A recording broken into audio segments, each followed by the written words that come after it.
natural wood areas are completely finished with a satin urethane, and they're looking good. You can see I've stayed away from the pyrography burned areas.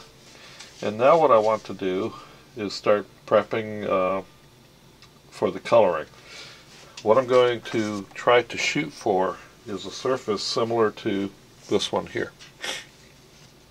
You can see how I've taken this one and is a little bit different. I've carved these valleys in here, but I still got the pyrography areas and they've been colored.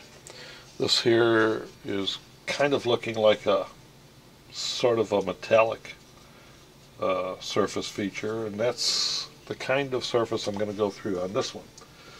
So what I have to do is make sure that the surfaces are very clean, and one way is just with a conventional brush here, I just make sure that all the dust is off from all the previous activities, and it is pretty much ready to go.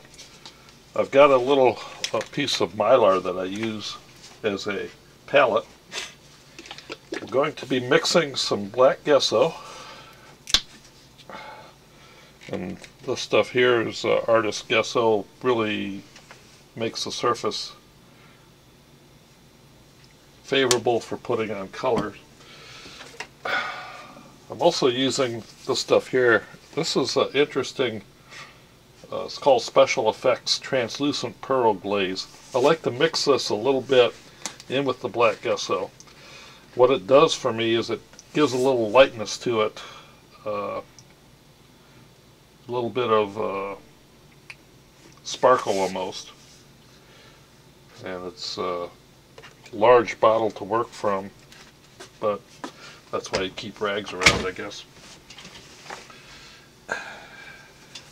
You see, I've got that mixed in with the black gesso, and I probably put a little more than I really wanted to in there, but I think it might still work out. If not, I can add some more black to it.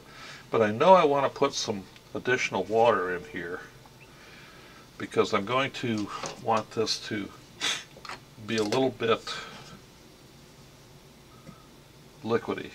I don't want it to be really viscous, principally because I want to make sure that I don't remove or fill in the surface texture that I built up with the burning.